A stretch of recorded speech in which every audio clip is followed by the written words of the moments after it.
Retro look, cafe racer na motor, mala Jericho Rosales ang datingan. Pero siksik sa modern technology. Meron tayong big bike dito na ipapakita sa inyo. Ladies and gentlemen, Buso fam, this is the Yamaha XSR 900. Tara, samahan nyo ako, tingnan natin kung ano meron dito sa Yamaha XSR 900. Simulan natin dito sa headlight kung makikita nyo. Retro look, di ba? Pagdating dito sa side fairings, yung makina niya sa baba, kung makikita nyo, engine na to ng same engine to with the MT-09, pati yung chassis. Ang nagkaiba lang, pagdating dito sa taas, XSR na datingan. Alam nyo ba, ang Yamaha XSR 900 ay inspired to sa 1980 cafe racer style. Kung makikita nyo mga sinaunang panahon, kung makikita nyo sports bike na racing type, ganitong-ganito yung style. With the fuel tank, ganitong-ganito, mga 1980s, kung paano nila nakarere, ganitong-ganito yung fuel tank nila. At yung seating nila medyo may hump na ganito. Maraming inspiration ng cafe racer. Pero ito, for a big bike na cafe racer setup yung look, swabing-swabe. Isa sa mga paboritong features nitong Yamaha XSR 900, napakagaan ng chassis niya. Very lightweight at napakahaba nung swing arm niya. Kung makikita nyo dito sa swing arm na to, yan, very long swing arm with a lightweight. So, very adaptability, medyo control mo at magaan siya compared to other. Siyempre, yung mga sinaunang 1980s cafe racer, napakabigat na. Isa sa mga gusto ko dito is the quick shifter. Ano nga ba yung quick shifter sa mga hindi nakakaalam? Ito yung pag-shift mo ng gear nang hindi mo na ginagamit ang clutch. Isa rin sa mga magandang features ng Yamaha XSR 900 is the versatile ng torque niya.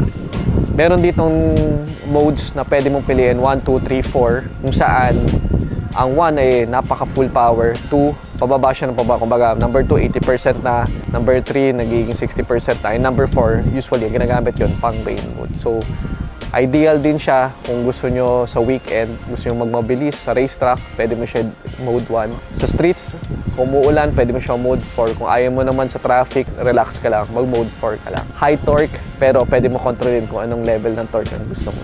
With the engine of CP3, so mga inline 3 lang to, pero cross-plane engine to, na with the 889cc, parehong-pareho sa MT-09. Makikita nyo naman, alam nyo naman MT-09, master of torque, so same with the SSR 900. So mag-e-enjoy ka talaga. If you want na adrenaline, you can have this, pero kung gusto mo relax, pwede mo siya i-set ng comfort na relax riding lang. Pwede dito sa XSR 900. Tapos ang pinakamaganda niya, yung flexible niya with the seating capacity. Kasi pwede mo siya i-low and relax seating position. Sa traffic, hindi ka nakayuko. Diba usually ang cafe racer talaga nakaganon. Flexible siya. Pwede kang mag-cafe racer setup. Pwede mo nang urong yung ano mo or pwede natin adjust yung seating. Pwede ring relax position. So yun yung sa mga features na gustong-gusto ko dito sa Yamaha XSR 900. So ito yung headlight ng Yamaha XSR 900. Di ko lang sure kung stock to or kasama na sa package, pero very retro look. Good looking pag ikaw sa akin dito, mga Jericho Rosales ang titingan mo. So speed projector siya. So pag hinayin nyo,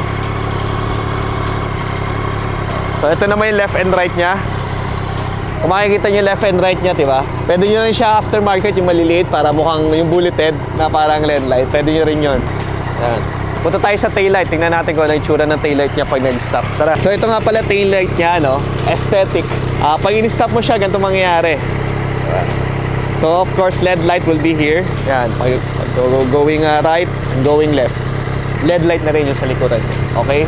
Isa sa mga magandang features nito, yung kulay niya. Ang tawag dito sa kulay nito is Legend Blue. Retro na retro yung tinginan, di ba? Itong Yamaha XSR, very high performance when it comes to braking system. Bakit? Pakita ko sa inyo. Tingnan mo yung brake lever. Brake lever Brembo master cylinder. Okay? Adjustable front suspension. So, fully adjustable din siya. Kung makikita nyo dito sa caliper, pakita ko sa inyo. Kung makikita nyo dito, 298mm dual disc front disc niya. When it comes to stopping power nung bike na to, at na-experience ko first hand, talagang kung gusto mo pahintuin, kaya mo pwede itong pahintuin. Napakaganda nitong motor na to. Precise ko talaga yung control. Kung ano yung gusto mo stopping power, it will stop. Ang maganda rin dito, mags niya. Bakit? This is a spin forged wheel, kung makikita nyo. Kaya ganito yung kulay. Akala ko nung una kulay lang talaga, pero itong forged wheel na ilinagay nila dito sa Yamaha XSR 900, mas lalong mafe-feel mo yung high performance nitong motor na to. Hindi lang siya parang kulay na, alam mo yun, forged wheel talaga siya. Hindi lang siya basta may kulay. So, of course, fully adjustable tong suspension na to. Pwede mo laruin, depending kung gusto mo mag-racetrack. Kung gusto mo mas comfort dahil malubak dito sa Pilipinas, fully adjustable suspension.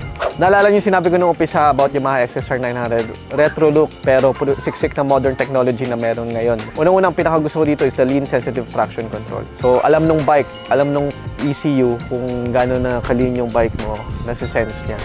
Ang isa sa gusto ko dito sa bike na to is meron siyang slide control system.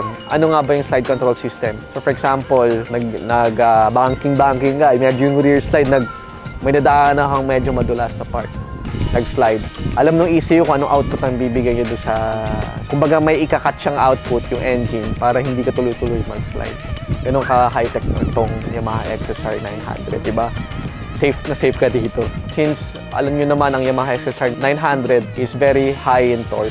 Depende kung naka-D-mode 1 ka. Kahit nga yung D-mode 4, feeling ko ang lakas-lakas na eh. Pero lalo na kung naka-D-mode 1 ka, D-mode 2, meron siyang front wheel control system. So hindi niya itutuloy-tuloy yung pag-angat mo na wheelie na gano'n. May kinakat na siyang output para hindi magtuloy-tuloy yung wheelie mo. Unless na lang kung sinasadya mo yun. Pero mararamdaman nyo ng every nagpapa-wheelie na kinakat niya yung power nung engine. Of course, nakita nyo naman may TFT tayo. Makikita nyo yung TFT display nung Yamaha XSR 900. Sinabi ko na rin kanina, the quick shifter, auto blip. Isa pa sa mga gusto ko dito is yung cruise control. Alam nyo naman pag nasa Skyway tayo, 60 lang ang takbo. Pwede mo siya iset kung anong speed ang gusto mo without pressing the throttle or igagaspol mo. Set mo lang siya sa cruise control mode kung gusto mo 60 kph. Siya na bahala. Ganun ka-high-tech tong Yamaha XSR 900. Isa sa mga magandang features ay yung ANS assist na meron na halos lahat ng Yamaha big bikes. Better output ng pag-shifting ng gears. Kung gusto niyo ng retro look pero siksik sa mga modern features technology, this will be the go-to bike. Ako personally gusto ko siya gamitin kasi pwede mo siya gamitin for sports urban kung gusto mo talagang magbabilis, kung gusto mo na medyo konting adrenaline, pigain mo, mararamdaman mo power. Kung gusto mo ng leisure, relax riding lang, nandito rin sa bike na to kasi very comfortable. Kung gusto mo naman ng everyday commute, ako, pipiliin ko pa rin tong bike na to, XSR 900. Meron nga pala siyang slower displacement, katulad na XSR 155, XSR 700. Ngayon, nasabi ko lahat ng features na tong bike na to. Magkano nga ba tong bike na to? The price of this bike is 729,000 pesos only. Comment down below kung para sa'yo itong bike na to for 729,000 pesos. Pasok ba sa budget mo? Gusto mo magkaroon ng ganito? Pero para sa akin, sa halagang 729,000 pesos with a 900cc technology, with a retro look, modern technology, magmumukha kang Jericho Rosales, sulit na ang 729,000. Yamaha, ladies and gentlemen, Yamaha XSR 900. Thank you so much, Buso Pam, sa panonood na under review natin dito. Watch out kung ano. Comment down below kung anong gusto mong motor naman i-review natin next, okay?